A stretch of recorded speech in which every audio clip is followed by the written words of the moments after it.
በሁለት ባልና ሚስት መካከል ኪዳን አለ። ኪዳን ሲያደርጉ ወይ ባል ወይ ሚስት ኪዳናቸውን ደክመው ትዳራቸው ላይ ኃጢያትን ቢያደርጉ ያ የተማማሉት እስከ ህይወት ፍጻሜ ድረስ ካንቺ ጋር ልኖር በመከራም በሐዘንም በደስታም በየትኛውም አይነት ሁኔታ ታምኜ አንቺን እንደ ባል ሆኜ ልንከባከብሽ አንተን ደግሞ ቤተክርስቲያን ለክርስቶስ እንደምትገዛው ልገዛልህ ተባብለው የተማማሉት ኪዳን በአንዳቸው ድካም ምክንያት ኪዳኑ ሊፈርስ ይችላል። ኪዳን የሚቀጥለው በሁለቱም አካል ስምምነት ነው። በጣም የሚገርመኝ ግን እግዚአብሔር ከኛ ጋር ኪዳን ሲገባ ኪዳኑን እስከ መጨረሻው ድረስ ለመፈጸም አቅም እንደሌለን ያውቃል። የሆነ ሰዓት ልንደክም እንደምንችል ያውቃል። ነገር ግን ከኛ ጋር እግዚአብሔር ኪዳን ሲገባ ኪዳን የሚገባው ራሱን ተማምኖ እንጂ እኛን ተማምኖ አይደለም።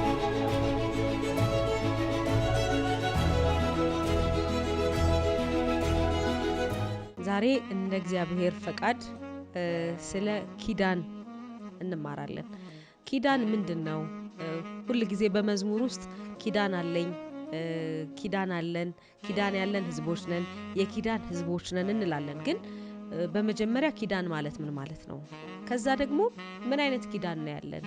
ኪዳን ደግሞ ካለን ኪዳናችን እስከመቼ ይቆያል? እስከመቼ ይሰነብታል? የሚሉትን ዋና መሰረታዊ ነገሮች እንደ እግዚአብሔር ፈቃድ እናያለን ማለት ነው። ወደ እግዚአብሔር ቃል ከመግባታችን በፊት ግን አጭር ጸሎት አብረን እንጸልይ። እግዚአብሔር አምላክ ሆይ በጌታ በኢየሱስ ክርስቶስ ስም ስልጣን እጅግ አድርገን እንባርካለን። አንተ ታማኝና መልካም አባት ነህ። አንተ እውነተኛ እረኛ ነህ። አንተ የማትጥል የማትከዳ የሚደገፉብህ ቢደገፉብህ ደግሞ ተሰብረህ የማትወጋ የማትከዳ እውነተኛ መታመኛ ነህ። ኢየሱስ እናመሰግንሃለን። ስምህ ብሩክ ይሁን። ጌታ ሆይ በጌታ በኢየሱስ ክርስቶስ ስም ስልጣን ቃልህን እንድታስተምረን የቃልህን እውነት እንድታበራልን ኪዳንህን ከኛ ጋር ደግሞ ዳግም እንድታድስ ጌታ ሆይ በኢየሱስ ስም ጸጋህ እንዲበዛልን እንጸልያለን። ይህንን ቪዲዮ በሚያዩ ሁሉ ላይ ያንተ መንፈስ በላያቸው ላይ እንዲመጣ መንፈስህ እንዲቆጣጠራቸው ጆሮአቸውን ብቻ ሳይሆን ነፍሳቸውን፣ ስጋቸውን፣ ሁለንተናቸውን ሁሉ መንፈስህ እንዲቆጣጠረው በጌታ በኢየሱስ ስም ቃልህን በሰሙ ጊዜ ህይወት እንዲሆናቸው 30 60 100 እንዲያፈሩበት ኃይል እንድትሆናቸው ጌታ ሆይ እኔ ጸልያለሁ። እግዚአብሔር ሆይ አብረህን ስላለህ ስም ብሩክ ይሁን። እኔንም ታናሽ ባሪያህን ደግሞ በጸጋ አግዘኝ፣ እርዳኝ፣ በምህረት ደግፈኝ። ጌታዬ ሆይ አመሰግንሃለሁ። ክብር ላንተ ይሁን በኢየሱስ ስም። ስለ ኪዳን ነው የምናየው ዛሬ።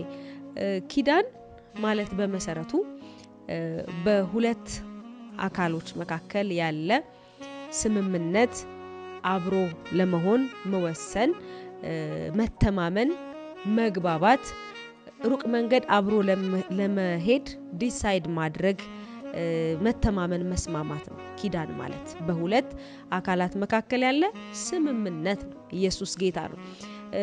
ታዲያ ኪዳን በሁለት አካላት መካከል ያለ ስምምነት ከሆነ ይህ ኪዳን ደግሞ በሁለቱም ቃል በገቡት ወይም ደግሞ ኪዳን በተገባቡት መካከል ተጠብቆ ካልኖረ ኪዳን ይፈርሳል። ኪዳን ፈረሰ የምንለው እንደተገባቡት ቃል ሁለቱም ቃል የገቡ አካላት ኪዳን የገቡ አካላት ቃላቸውን ጠብቀው ሲቀጥሉ ነው ኪዳኑ እንደጸና የሚቀጥለው። ከዛ መካከል ግን አንዱ ቃሉን ካልጠበቀ ኪዳኑ ፈረሰ እንላለን ማለት ነው። ኢየሱስ ጌታ ነው። በመጽሐፍ ቅዱሳችን ላይ ስናይ ሰዎች ከሰው ጋራ ኪዳን ያደርጋሉ። መጽሐፍ ቅዱሳችን ላይ ግን ደግሞ በሰፊው አምላክ እንደ ሰው ከሰው ጋራ ኪዳን በተደጋጋሚ ሲያደርግ እናያለን። መጽሐፍ ቅዱሳችን ላይ የተቀመጡ በጣም ትልልቅ የሆኑ ቦልድ የተቀመጡ ኪዳኖች አሉ። ከነዛ ኪዳኖች መካከል 5ቱን ኪዳኖች እናያለን እንደ እግዚአብሔር ጸጋ።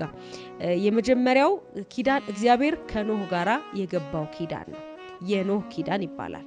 ሁለተኛው ኪዳን ደግሞ የምናየው የአብርሃም ኪዳን ነው። እግዚአብሔር ከአብርሃም ጋራ የገባውን ኪዳን እናያለን። ሶስተኛው እግዚአብሔር ከሙሴ ጋራ የገባውን ኪዳን ነው። እሱንም እንደ እግዚአብሔር ፈቃድ እናያለን።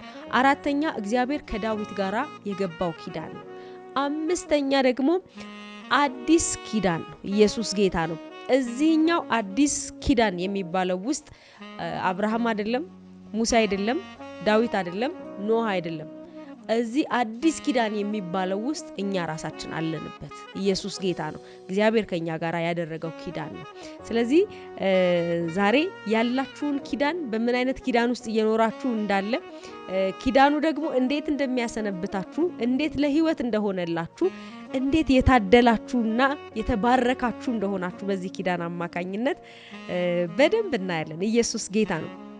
መጽሐፍ ቅዱሳችን ላይ ዘፍጥረት ምዕራፍ 9 ቁጥር 1 እስከ 17 ያለውን ክፍል ስታዩ እግዚአብሔር የመጀመሪያው ቅድም ያስቀመጥኩላችሁ ዛሬ የምናየው የመጀመሪያው ኪዳን እግዚአብሔር ከኖህ ጋር የገባውን ኪዳን እናያለን።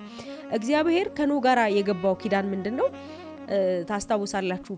ኖህ በነበረበት ዘመን አገር ምድሩ ሁሉ በኃጢአት በረከሰ ጊዜ ሰዎች ሁሉ በአመጻ በተወሰዱ ጊዜ እግዚአብሔር በማይፈራበት ዘመን ኖህ ብቻውን ግን ጻድቅ ሰው ሆኖ እግዚአብሔርን እየፈራ በእግዚአብሔር ፊት ይኖር ነበር።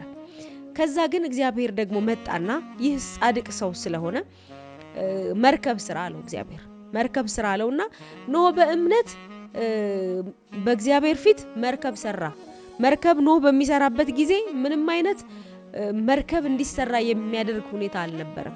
ኖህ ግን በእምነት አመነና እግዚአብሔር የተናገረውን መርከብ መሰራት በሌለበት ጊዜ ሰዎች ሁሉ እንደፈለጉ በሚሆኑበት ጊዜ የሚያሰጋ ውሃ በሌለበት ጊዜ ኖህ ግን መርከብ ሰራ። ኢየሱስ ጌታ ነው። ከዛ እግዚአብሔር የሰውን ልጅ በኖህ አማካኝነት አስቀጠለ። ኖህ ጻድቅ ሰው ስለነበረ ከዛ በኖህ አማካኝነት እግዚአብሔር ሰውን ሲያስቀጥል ምን አድርጎ ነው? ዓለም ሁሉ በውሃ ጠፍቶ ነው። ኢየሱስ ጌታ ነው። ጻድቅ የነበረው አንድ ኖህ ብቻ ተረፈና ዓለም ሁሉ ጠፋ በውሃ ምክንያት። ከዛ ግን እዚህ ዘፍጥረት ምዕራፍ 9 ቁጥር 15 ላይ እግዚአብሔር በውሃ ምድሪቷን አገሪቷን ዓለምን ካጠፋ በኋላ ከኖህ ጋር ግን ኪዳን ሲገባ እናያለን። አምላክ ሆኖ ነገር ግን ደግሞ እንደ ሰው ከሰው ጋር ደግሞ ትሁት ሆኖ ወርዶ ኪዳን ሲያረግና ሲማማል ታያላችሁ። ቁጥር 15 ላይ እንደዚህ ነው የሚለው፣ እግዚአብሔር በእኔና በእናንተ መካከል ሕያው ነፍስ ባለው በስጋ ሁሉ መካከል ቃል ኪዳኔን አስባለሁ። ዳግመኛ የጥፋትን ውሃ አይሆንም። ለእርሱም ምልክት ደመና በጋረድሁ ጊዜ ቀስቲቱ በደመና ትታያለች አለና እግዚአብሔር ዳግም በውሃ የትኛውንም ህይወት ያለውን ፍጥረታት ሁሉ አላጠፋም ብሎ እግዚአብሔር ከኖህ ጋራ ኪዳን ሲገባ እናያለን። እስካሁን ድረስ ይሄ ኪዳን አልተሻረም። ይሄ ኪዳን ያልተሻረው በኖህ ሳይድ ያለው ትውልድ ቃሉን ስለጠበቀ ጻድቅ እንደሆነ ስለቀጠለ አይደለም። ሰው ብዙ ኃጢአተኛ ሆኖ ብዙ ደካማ ሆኖ ነገር ግን እግዚአብሔር እንደ ቃሉ ስለሆነና ቃሉን አክባሪ ኪዳኑን አክባሪ ስለሆነ እስካሁን ድረስ ምድር በውሃ አልጠፋችም። እግዚአብሔር ከኖህ ጋር በገባው ኪዳን ምክንያት። ኢየሱስ ጌታ ነው። እግዚአብሔር ምንኛ ኪዳኑን አክባሪ ነው። እግዚአብሔር ምንኛ ለቃሉ ታማኝ ነው ወገኖች። ሁለተኛ ደግሞ የምናየው እግዚአብሔር ከአብርሃም ጋር የገባው ቃል ኪዳን ነው። እኔ በጣም ይገርመኛል። እግዚአብሔር እንደ ሰው ራሱን አውርዶ ከሰው ጋር ተማምሎ ኪዳን ሲያደርግ። ኪዳን ታውቃላችሁ፣ ለምሳሌ በሁለት ባልና ሚስት መካከል ኪዳን አለ።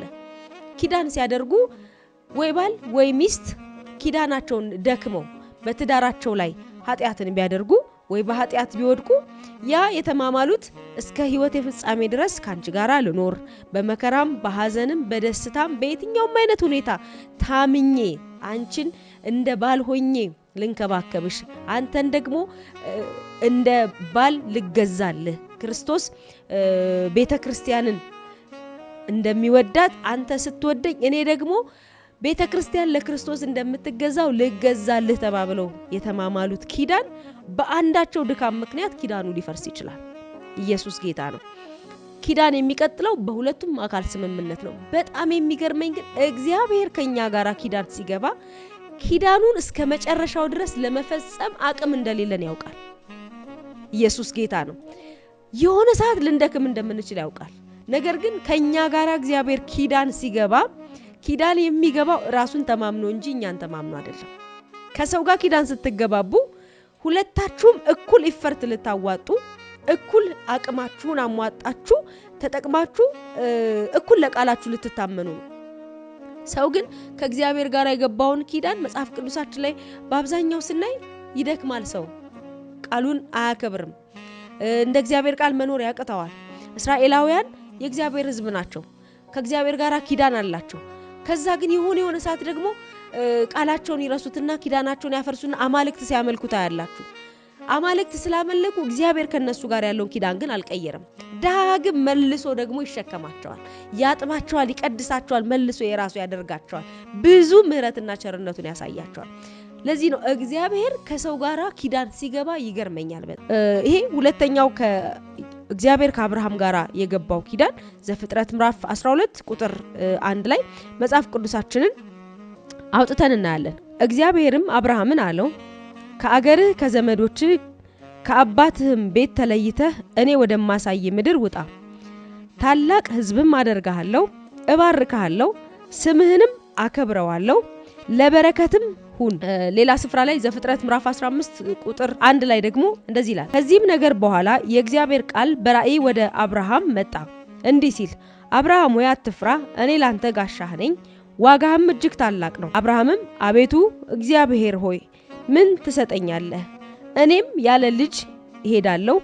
የቤቴም መጋቢ የደማስቆ ሰው ይሄ ኤልኤዘር ነው አለ። አብርሃምም ለእኔ ዘር አልሰጠኸኝም፣ እነሆም በቤቴ የተወለደ ሰው ይወርሰኛል አለ።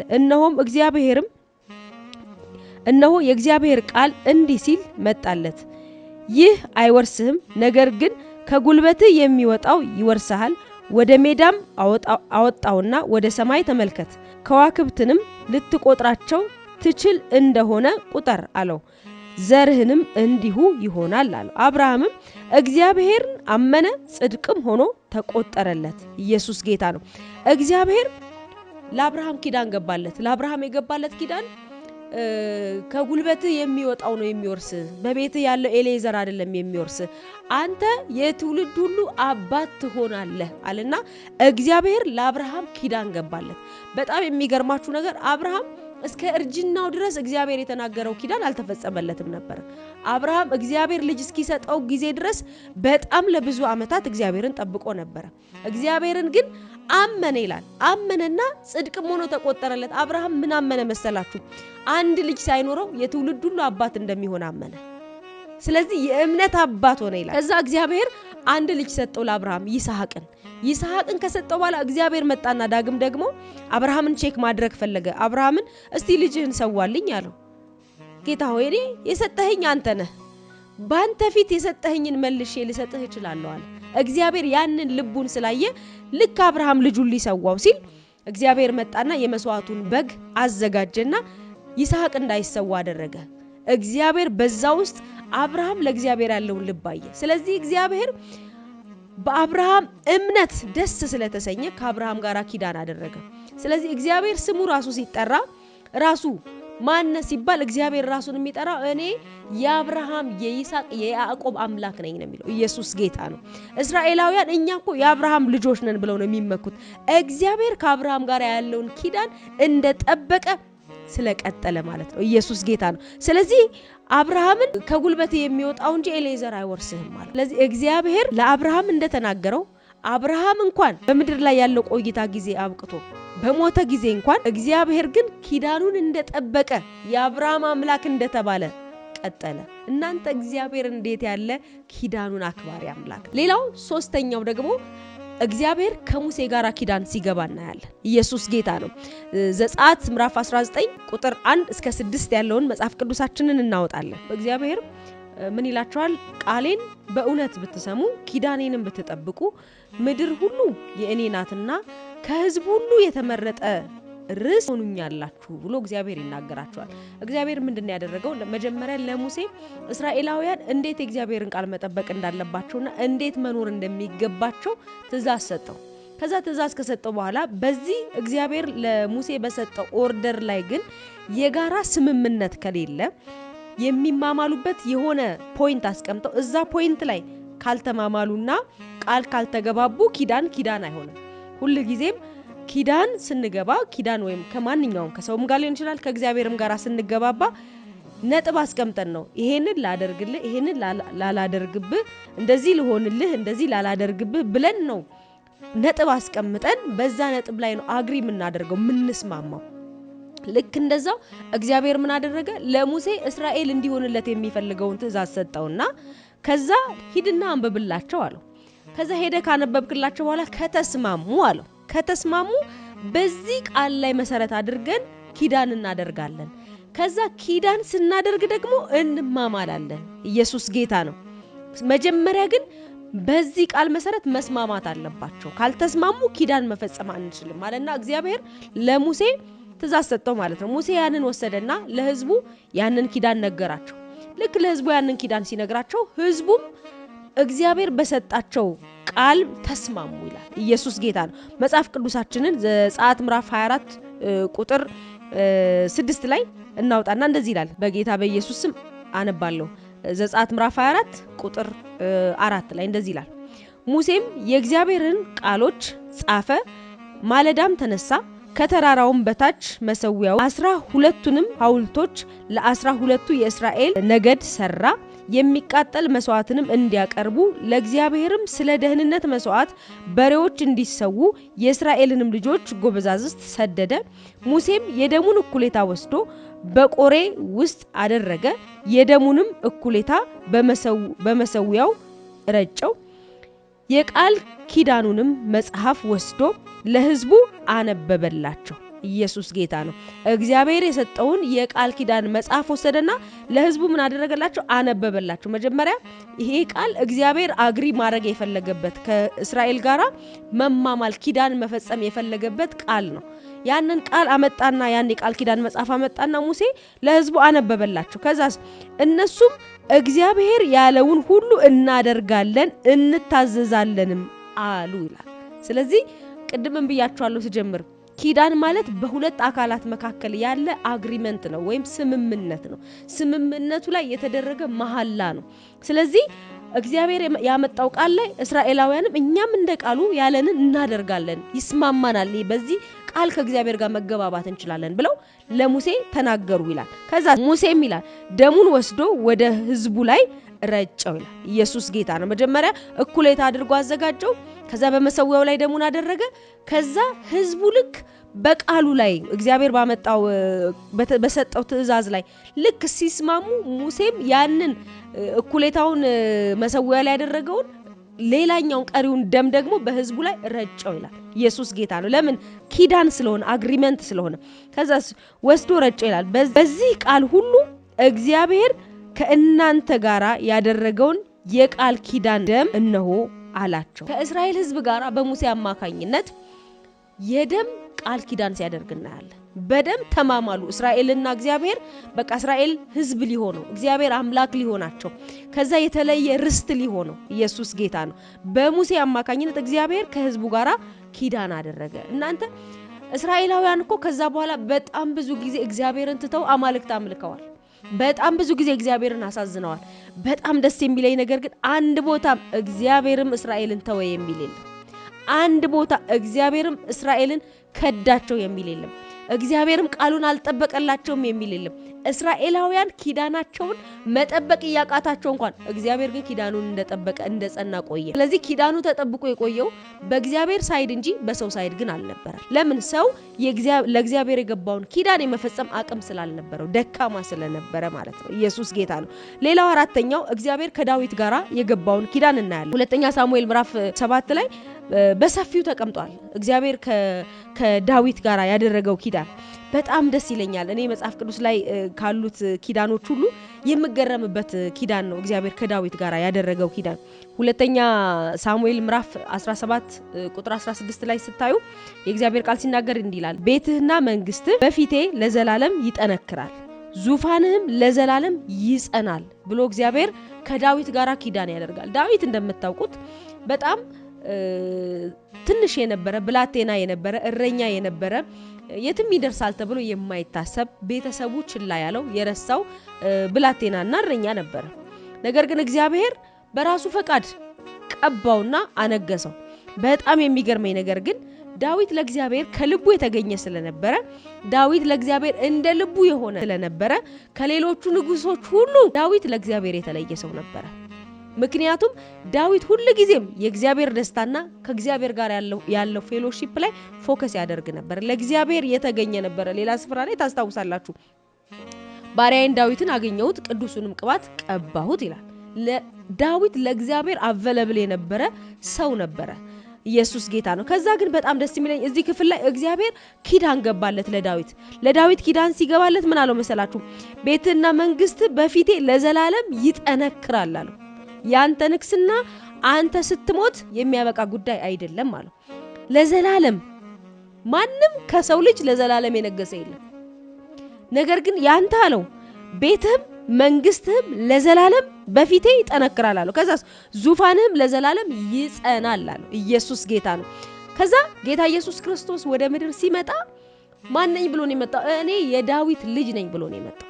ኢየሱስ ጌታ ነው። አያችሁ ንግስናው ለዘላለም እንዳይጠፋ ኢየሱስ የዳዊት ልጅ ነኝ ብሎ መጣ። ኢየሱስስ ምንድነው? የዘላለም ንጉስ ነው። አያችሁ እግዚአብሔር እንዴት ኪዳኑን እንደሚያከብር። ብላቴናውን እረኛ የሆነውን ዳዊት ኢየሱስ አምላክ የሆነው ፈጣሪ የሆነው የዓለማት ሁሉ ገዢ የሆነው ኢየሱስ ሲመጣ እኔ የዳዊት ልጅ ነኝ ብሎ አለ። ለምን? እግዚአብሔር እዚህ ጋር የገባውን ኪዳን አስቦ ነው። ከብዙ ሺህ ዓመታት በኋላ ጌታ ኢየሱስ ክርስቶስ በስጋ ሲገለጥ ያንን ኪዳኑን አስቦ እኔ የዳዊት ልጅ ነኝ አለ። ኢየሱስ ጌታ ነው። እግዚአብሔር ኪዳኑን የሚረሳ አምላክ አይደለም። ሰው ኪዳኑን ሊረሳ ይችላል፣ ቃሉን ሊያጥፍ ይችላል፣ በቃሉ ላይገኝ ይችላል። እግዚአብሔር ግን እንደተናገረው እንደዛው እንደ ቃሉ እንደ ኪዳኑ ነው። ኢየሱስ ጌታ ነው። አምስተኛውና በጣም ቬሪ ኢምፖርታንት የሆነው እነኚህን ኪዳኖች ሁሉ የሚሽር ትልቅ ኪዳን አለ። ኢየሱስ ጌታ ነው። እነኚህ ኪዳኖች ሁሉ የሆኑ የተቀቡ የእግዚአብሔር ሰዎች ላይ የሆኑ ነገስታት ላይ የሆነ ህዝብ ላይ ብቻ ፎከስ ያደረጉና አብዛኞቹ ደግሞ ኪዳኖች ሰው ደካማ ስለሆነ ሰው ኪዳኑን ሳይጠብቅ እግዚአብሔር ኪዳኑን እየጠበቀ የመጣ ነው። ኢየሱስ ጌታ ነው። አሁን ላይ ግን አምስተኛ ግን ማነሳላችሁ ኪዳን ማለት ለዘላለም እንደጸና የቀረና ፍጹም የሆነ ኪዳን ተጠብቆ የሚቀጥል ይፈርሳል ተብሎ የማይሰጋበት ታላቅ ኪዳን ነው። ኢየሱስ ጌታ ነው። ከኪዳኖች ሁሉ ስትሮንገስት ኪዳን የሚባለው የደም ኪዳን ነው። ምክንያቱም በደም ውስጥ ህይወት ስላለ ሰው በደም ኪዳን ከተደራረገ በህይወት ስለሆነ የተማማለው ከየትኛውም ኪዳን ከፍ ያለ አቅም አለው፣ አይሰበርም። አይታችሁ ከሆነ ብዙ ጊዜ አጋንንት ሲወጣ ልቀቃት ሲባል አለቃትም። ለምን ማትለቃት? እኔ በደም ኪዳን አለኝ ከሷ ጋር ይላል። ከኪዳኖች ሁሉ የጸና ስትሮንግ ኪዳን የደም ኪዳን። ስለዚህ መጽሐፍ ቅዱሳችን ላይ አዲስ ኪዳን ተብሎ የመጨረሻ ኪዳን አለ። ኢየሱስ ጌታ። ይሄ አዲስ ኪዳን እግዚአብሔር ይሄንን ኪዳን ሲያደርግ በጣም ደስ የሚለው ነገር ሰው በሱ ሳይድ ያለውን እየደከመ እንዲያፈርስ አድርጎ ሳይሆን በእኛ በኩል ያለውን ድካም ራሱ ከፍሎ ኢየሱስ ጌታ ነው ራሱ ከፍሎ ፉል የሆነ ኪዳን ያደረገው። በዛ ላይ ደግሞ የደም ኪዳን ስለሆነ የማይሻር ኪዳን ነው። አዲስ ኪዳን ይባላል። ኢየሱስ ጌታ። ዘፍጥረት ምዕራፍ 9 ቁጥር 4 እስከ 5 ያለውን ስታዩ እግዚአብሔር አንድ ትእዛዝ ይሰጣቸዋል ለህዝቡ ማለት ነው። ሲሰጣቸው የሰጣቸው ትእዛዝ ምንድነው? ደም ያለበትን ህይወት ያለበትን ነገር ሁሉ አትብሉ አላቸው። ምክንያቱም በደም ውስጥ ህይወት ስላለ አላቸው። ኢየሱስ ጌታ ነው። ስለዚህ እስራኤላውያን የሚያውቁት እግዚአብሔር ደም የሚባል ነገር እንዳይበሉ ወደ አፋቸው እንዳያስገቡ ህይወት ስላለው በፍጹም ደም እንዳይመገቡ እግዚአብሔር ስለነገራቸው ይሄንን ቃል ጠብቀው ነው የኖሩት። ከዛ ጌታ ኢየሱስ ክርስቶስ መጣና ደግሞ ስጋዬን ብሉ አለ፣ ደሜን ጠጡ አለ። እንዴ ምን አይነት ንግግር ነው ኢየሱስ የሚያወራው? እግዚአብሔር ሁለት ትእዛዝ አለው። ታዲያ ብሉይ ኪዳን ላይ ደም የሚባል ነገር ህይወት ስላለበት በፍጹም እንዳትበሉ አላቸው። ኢየሱስ መጣና ደግሞ የእግዚአብሔር ልጅ ነው፣ ራሱም እግዚአብሔር ነው፣ ስጋዬን ብሉ ደሜን ጠጡ አላቸው። እንዴ ታዲያ እግዚአብሔር ራሱ እንዴት የተፋለሰ ነገር ያወራል ካላችሁ፣ በብሉይ ኪዳን ጊዜ ደም አትብሉ ያለበት ምክንያት ደም ህይወት ስላለው፣ ህይወት ደግሞ ከህይወት ጋራ ከተቀላቀለ የአይደንቲቲ የማንነት ይጋባል። ኢየሱስ ጌታ ነው። ስለዚህ ምንም አይነት ነገር ከነሱ ጋራ ሚክስድ እንዳይሆን ከነሱ ጋራ እንዳይቀላቀል ስለፈለገ እግዚአብሔር ምንም አይነት ደም እንዳትበሉ አላቸው። ኢየሱስ መጣና ደግሞ ስጋዬን ብሉ ደሜንም ጠጡ ሲላቸው ለምን አላቸው ካላችሁ ያኔ የተከለከሉት አሁን ጌታ ኢየሱስ ክርስቶስ ይህን እንዲያደርግ ነው። ኢየሱስ መጥቶ ስጋዬን ያልበላ ደሜን ያልጠጣ አይድንም ሲል ምን ማለት መሰላችሁ? የኛን መርገም እሱ ይወስድና በክርስቶስ ውስጥ ያለውን የጽድቅ ህይወት ደግሞ ለኛ ሊሰጥ። ኢየሱስ ጌታ ነው። የሱን ጽድቅ እኛ ልንወስድ፣ የኛን ኩነኔ እሱ ሊወስድ። ልክ ስጋውን ደሙን ስንወስድ ወይም ደግሞ ስጋዬን ብሉ ደሜን ጠጡ ሲላቸው እኔ ነኝ ጽድቃችሁ፣ በእግዚአብሔር አብ ፊት ለዘላለም የምናደርገው ኪዳን የምታደርጉት ኪዳን በእኔ ምክንያት ነው። እናንተ በእግዚአብሔር ፊት ፍጹም መሆን ስለማትችሉ፣ ቃላችሁ መጠበቅ ስለማትችሉ እኔ ፈጽሜ በእግዚአብሔር ፊት ኪዳኑን እጠብቃለሁ። ስለዚህ እናንተ ስጋዬን ብሉ ደሜን ጠጡ የኔን ህይወት ውሰዱ ነው። በደም ውስጥ ህይወት ስላለ ደሜን ስትበሉ ደሜን ስትጠጡ ስጋዬን ስትበሉ የኔን ህይወት ነው የምትካፈሉት አላቸው። ኢየሱስ ጌታ ነው። ስለዚህ ነው መጥቶ እዚህ ጋር አዲስ ኪዳን ላይ ስጋዬን ብሉ ደሜን ጠጡ እያለ ጌታ ኢየሱስ ይናገራቸው የነበረው። ደም መንፈሳዊ ዓለም ላይ ከፍ ያለ ሚኒንግ አለው። መንፈሳዊውን ዓለምና ቁሳዊውን ዓለም የማገናኘት አቅም አለው ደም። ኢየሱስ ጌታ ነው። የሚገርማችሁ በአዲስ ኪዳን ጌታ ኢየሱስ ክርስቶስ ያደረገው ይሄ የደም ኪዳን የምህረት ኪዳን በመባል ይታወቃል። ኢየሱስ ጌታ ነው። ብዙ ምህረት ያገኘንበት፣ ብዙ ቸርነት ያገኘንበት፣ ኃጢአተኞች ሳለን ደካሞች ሳለን ብዙ ተወደን የክርስቶስን ጽድቅ የተካፈልንበትና በእግዚአብሔር ፊት ፍጹም ያለ ኩነኔ ያለ ኃጢአት ያለ ነቀፌታ ንጹህ የሆንበት ኪዳን ደም ነው። ኢየሱስ ጌታ ነው። ደም ምድራዊውን ዓለምና መንፈሳዊውን ዓለም የማገናኘት አቅም አለው። ስለዚህ ነው ጌታ ኢየሱስ ክርስቶስ ዮሐንስ ወንጌል ምዕራፍ 6 ቁጥር 53 ላይ እንደዚህ አላቸው። ስለዚህም ኢየሱስ እንዲህ አላቸው፣ እውነት እውነት እላችኋለሁ የሰውን ልጅ ስጋ ካልበላችሁ ደሙንም ካልጠጣችሁ በራሳችሁ ሕይወት የላችሁም።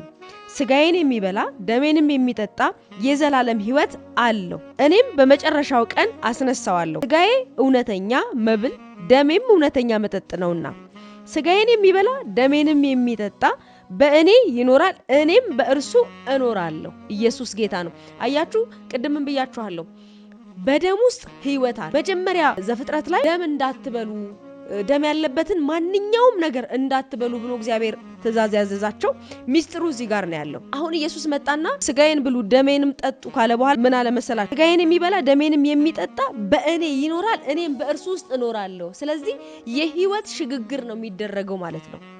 ስለዚህ የደም ኪዳን ማለት በደም የተደረገ ኪዳን የህይወት ልውውጥን ያመጣል ማለት ነው። አግሪመንት ብቻ አይደለም፣ እንደሌላው ኪዳን ስምምነት ውል ብቻ አይደለም። ጌታ ኢየሱስ ክርስቶስ መጥቶ እዚህ ጋር ያደረገው የደም ኪዳን የህይወት ሽግግር ነው። እኛ የሱን ህይወት ስንወስድ እሱ የኛን መርገም የወሰደበት ኪዳን ነው። ይሄ አዲስ ኪዳን ወይም ደግሞ የደም ኪዳን ማለት ነው። ከዛ ምን አላችሁ መሰላችሁ? ስጋዬን የሚበላ ደሜንም የሚጠጣ በእኔ ይኖራል፣ እኔም በእርሱ እኖራለሁ።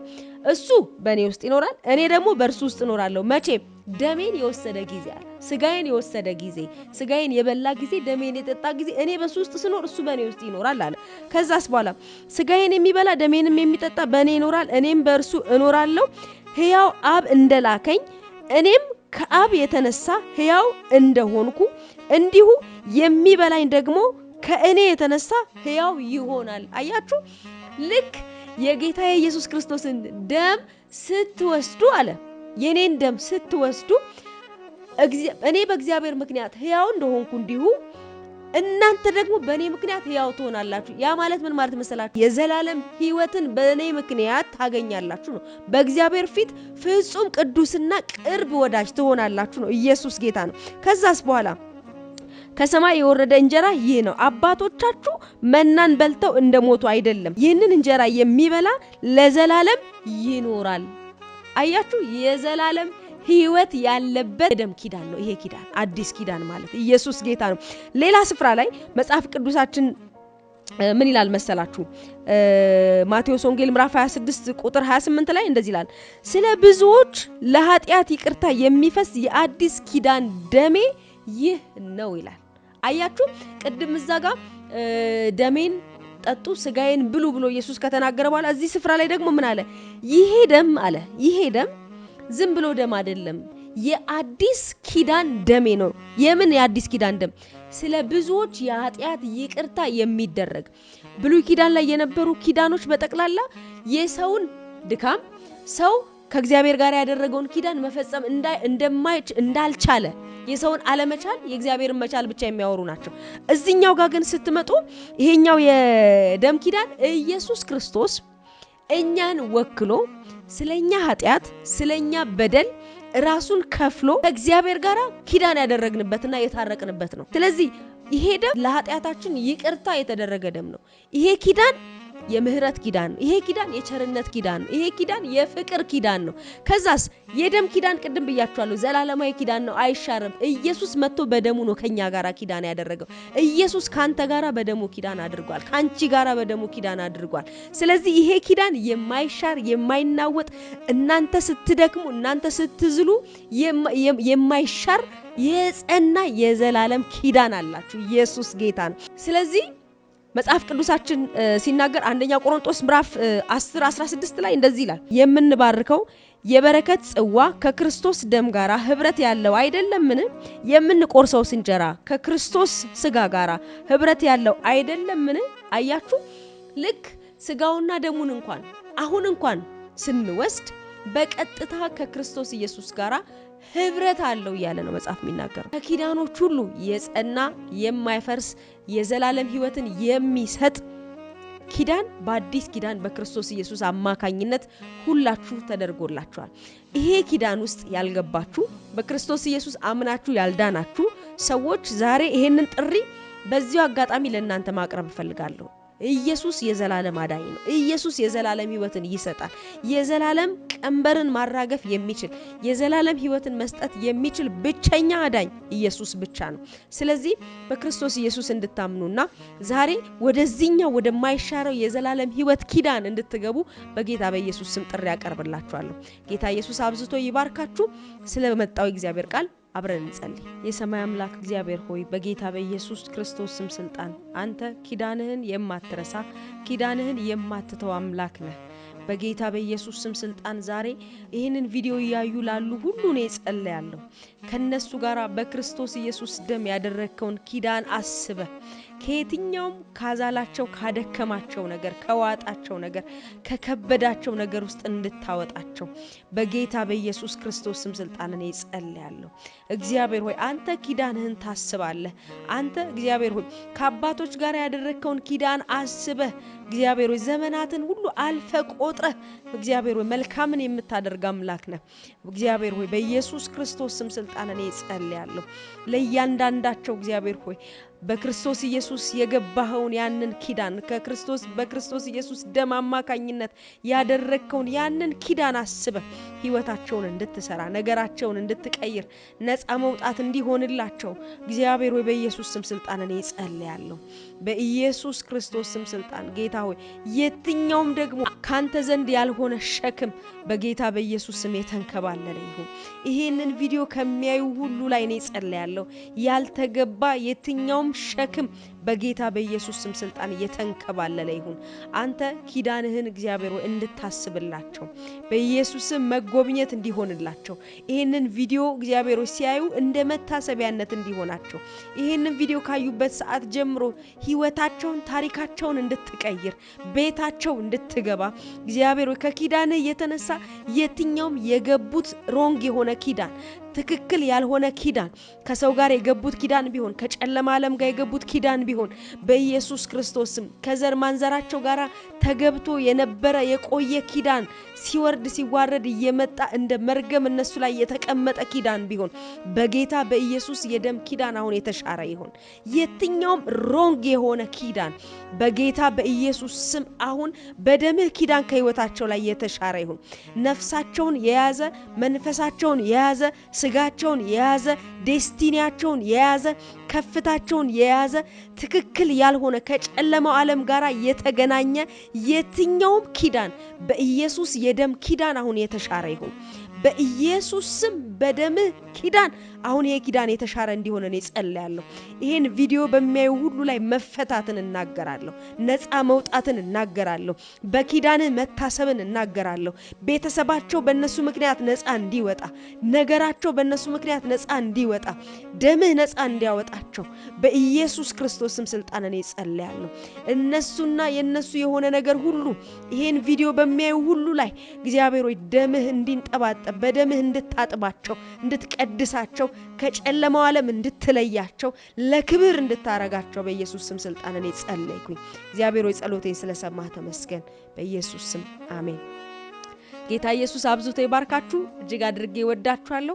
እስካሁን ድረስ አብሬያችሁ የነበርኩት እህታችሁ አገልጋይ ቤተልሔም ግዛው ነኝ። እየተከታተላችሁ ያላችሁት ደግሞ ረቡኒ የወንጌል አማኞች ድምጽ የተሰኘ ሚዲያችን ነው። ለሚዲያው አዲስ የሆናችሁ ሁሉ ሰብስክራይብ እንድታደርጉ በጌታ ፍቅር አሳስባችኋለሁ። ወዳችኋለሁ። ተባረኩ።